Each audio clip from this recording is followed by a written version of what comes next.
3. 셋째, 총선 프레임의 부재와 메시지의 부정확성과 모호성. 총선에서 구도 설정, 메시지 공략이 총선 전략의 핵심 중 핵심이다.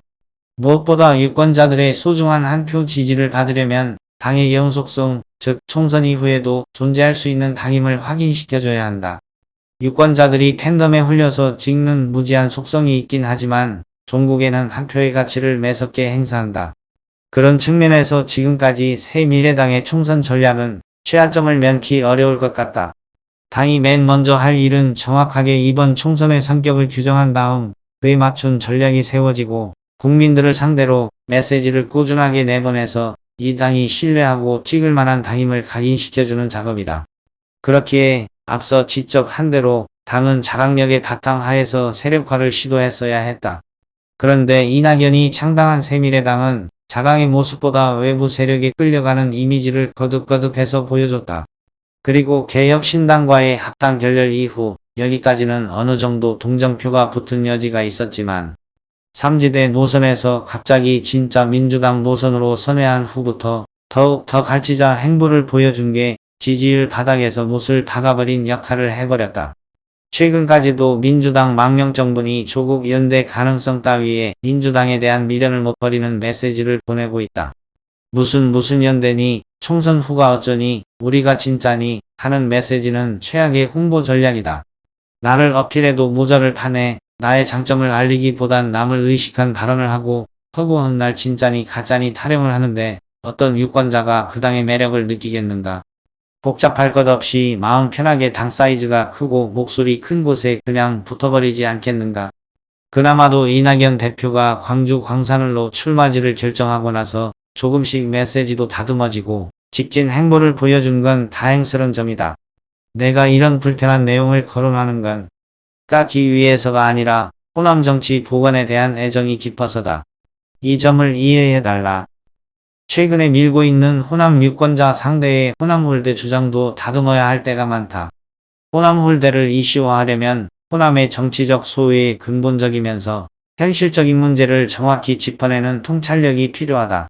솔직히 호남 홀대도 호남 지역의 분위기가 무르익어야 포텐이 터지는 법인데 이미 한번 호남 홀대 광풍이 휩쓸고 지나간 뒤라 냉정하게 이 불씨가 다시 타오를 소지는 크지 않다 할 수 있겠다.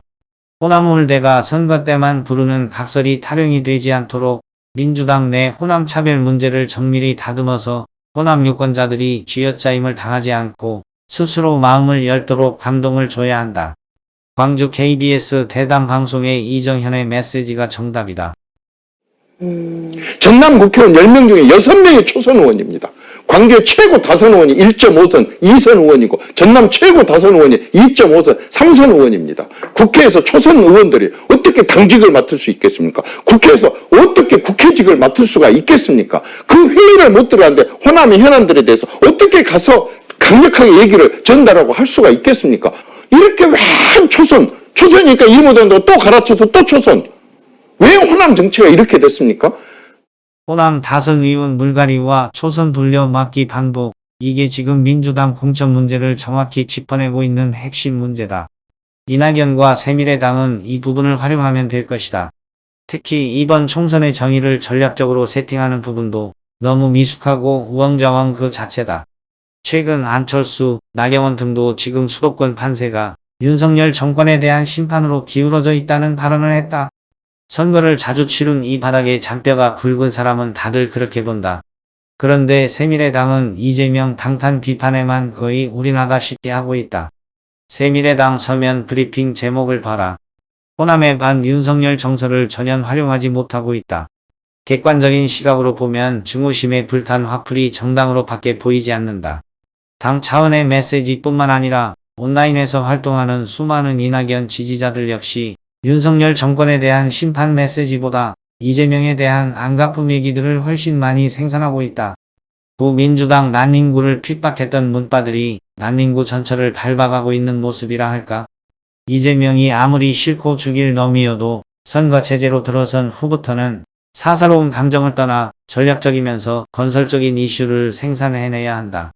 그런데 이낙연 지지자들은 이런 데엔 큰 관심이 없는 것 같다. 최근 발표된 이준석 출마 지역구 여론조사를 보면 이준석이 국힘 후보보다 앞서고 있는 것을 볼 수 있다. 이준석 인지도 효과도 있겠지만 반윤석열 정서를 이용해서 공격 대상을 정확히 타겟팅한 효과를 어느 정도 거두고 있다고 볼 수 있다. 지금이라도 전략적 황금 비율 윤7명3, 즉 윤석열 까는데 7할, 이재명 까는데 3할, 상대 후보 공격의 황금 분할 7대3. 이걸 꼭 기억했으면 좋겠다. 이낙연의 악마화 프레임 문제도 더 다듬어야 한다. 특히 이낙연 때문에 졌다는 주장에 대한 대처로서 이재명이 경북에서 5% 지지 더 이 논리도 좋은 방법이긴 하나 완전히 해소가 되는 방어책은 아니다. 이낙연 때문에 졌다 이 낭설을 믿는 사람들 대부분은 선거 막판에 이낙연 지지자들이 과거 정동영을 찍지 않았던 목바들처럼 투표를 포기하고 윤석열을 지지한 것을 더 심각하게 본다. 이낙연은 이 대목을 건드려서 정면 돌파해 나가야 한다. 가령 이렇게 말이다. 내 지지자이건 누구건 투표할 권리와 자유가 있다. 그분들이 나를 좋아해서 나를 지지했지만 그분들의 마음조차 어떻게 내 마음대로 통제할 수 있겠나? 나도 그분들을 성심껏 설득하고 자제를 당부했지만 그분들이 민주당을 떠나지 않고 이 당에 붙어있게 만드는 몫은 궁극적으로 후보에게 달려있다. 이렇게 가는 게 더 효과적일 것이다. 즉, 이낙연 악마 프레임을 방어할 때 절대 회피나 구차한 변명처럼 들리지 않게 해야 하는 게 포인트다.